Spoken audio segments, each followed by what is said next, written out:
और इस वक्त की बड़ी खबर आपको बता दें, ईडी के सामने आज पेश नहीं हुए सीएम केजरीवाल। सीएम केजरीवाल को ईडी ने समन भेजा था, शराब घोटाले मामले को लेकर समन भेजा था।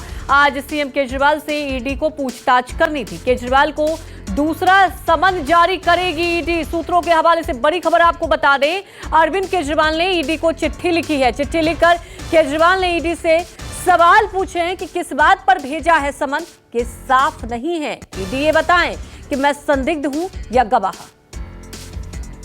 तमाम जानकारी के साथ संवाददाता अमित पांडे हमारे साथ जुड़ चुके हैं। अमित, देखिए ये खबर आ रही है कि दूसरा समन ईडी की तरफ से भेजा जा सकता है। ये तो पहले से ही उम्मीद जताई जा रही थी। अब बड़ा सवाल ये है कि आगे क्या होगा, क्योंकि केजरीवाल ने चिट्ठी लिखकर सवाल उठाए हैं ईडी से कि आखिर क्यों मुझे ये संदिग्ध बनाओगे कि गवाह।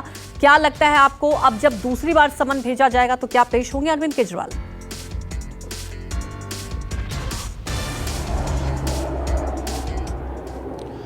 देखिए, जिस तरह से साफ तौर पर जो ईडी का समन जारी किया गया था अरविंद केजरीवाल को लेकर, उस पर जिस तरह से सीएम ने साफ तौर पर उस समन को ही पूरी तरह से गलत बता दिया है, तो साफ तौर पर एक रणनीति है जिसके तहत ये माना जा सकता है कि किया गया। क्योंकि आने वाले दिनों में मुख्यमंत्री अरविंद केजरीवाल जो हैं वो 2 तारीख, 3 तारीख और 4 तारीख जो हैं वो एमपी और छत्तीसगढ़ की यात्रा पर रहेंगे। तो ऐसे में समय मांगने की तो कोशिश की भी जाएगी, लेकिन जिस तरह से पार्टी के सोर्सेज जो हैं वो कह रहे हैं, या जिस तरह से हम आम आदमी पार्टी की रणनीति को समझ पा रहे हैं, उससे ये लग रहा है कि टाइम गेन करने की जो कोशिश है वो अरविंद केजरीवाल कर रहे हैं। और हो सकता है आने वाले दिनों में इस पे कोई कानूनी राय भी ली जाए, क्योंकि जिस तरह से सुप्रीम कोर्ट का भी एक आदेश में ये कहा गया था, टिप्पणी में ये बात कही गई थी कि अगर ईडी के संबंध पे कोई नेता हाजिर नहीं होता तो उसे गिरफ्तार नहीं कर सकते। और इस बात को बखूबी पार्टी और अरविंद केजरीवाल समझते हैं, जानते हैं। यही वजह है कि उन्होंने सीधे तौर पर आज का जो समन है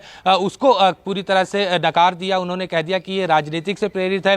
उन्होंने जो अपनी चिट्ठी में लिखा है साफ तौर पर कि किस तरह से मनोज तिवारी जो बीजेपी के नेता हैं, उन्होंने 30 तारीख को कहा कि अरविंद केजरीवाल की गिरफ्तारी होगी, ईडी उन्हें बहुत जल्द सम्मन करेगी। और उसी दिन शाम को अरविंद केजरीवाल को सम्मन दिया जाता है, 2 तारीख को पेश होने के लिए कहा जाता है। तो साफ तौर पर ये सारी जो पहलू है वो अरविंद केजरीवाल ने अपनी चिट्ठी में लिखा। और अब इन्हीं सभी बातों को लेकर हो सकता है कि आने वाले दिनों में कानूनी राय सलाह भी किया जाए, और सुप्रीम कोर्ट या हाई कोर्ट का जो रुख भी है वो अरविंद केजरीवाल हो सकता है करे, ताकि समय जो है वो मिल सके। और दूसरी सबसे इंपॉर्टेंट चीज ये है कि जिस तरह से उन्होंने अपनी चिट्ठी में मेंशन किया है कि 5 राज्यों के जो विधानसभा चुनाव चल रहे हैं, ऐसे में उनकी पार्टी जो है वो इन सभी राज्यों में चुनाव लड़ रही है। खासकर छत्तीसगढ़, एमपी और राजस्थान का उन्होंने जिक्र किया, जहां पर आम आदमी पार्टी के स्टार प्रचारक जो हैं वो अरविंद केजरीवाल हैं। और ऐसे में अगर उन्हें ईडी समन करती है, या जिस तरह से आम आदमी पार्टी बार बार कह रही है कि अरविंद केजरीवाल की गिरफ्तारी हो सकती है,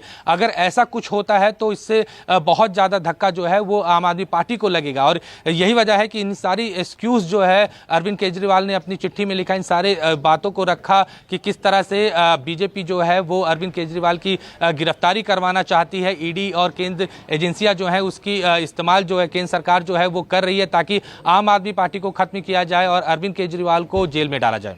बिल्कुल, यहाँ पर देखिए एक महत्वपूर्ण बात आपने उजागर किया कि अभी मध्य प्रदेश छत्तीसगढ़ का चुनाव होना है। स्टार प्रचारक हैं अरविंद केजरीवाल, आज भी वो मध्य प्रदेश के सिंगरौली में जनसभा को संबोधित करेंगे। तो क्या में वाकई कोई एक कानूनी प्रक्रिया, एक कोई रास्ता निकाला जाएगा अरविंद केजरीवाल की तरफ से?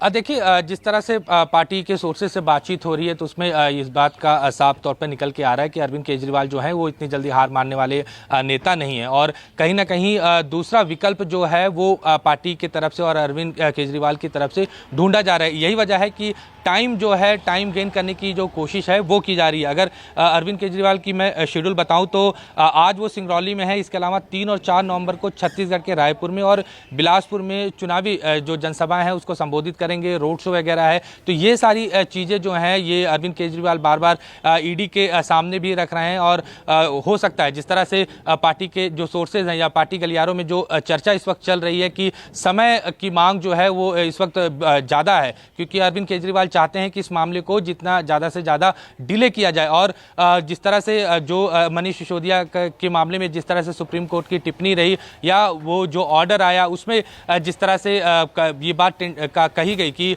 कहीं ना कहीं पार्टी की भी भूमिका पर जोर दिया गया, तो उस पहलू पर कैसे आम आदमी पार्टी और अरविंद केजरीवाल उस कानूनी लड़ाई लड़ेंगे, इसको भी लेकर जो विचार है वो पार्टी कर रही है। तो कोशिश यही है कि टाइम गेन किया जाए। अब देखना होगा कि जब दूसरा सम्मन आता है बिल्कुल, उसके बाद अरविंद केजरीवाल का क्या स्टेप होगा, इस पर निगाहें रहेंगी। हमारे साथ जुड़ने के लिए आपका शुक्रिया।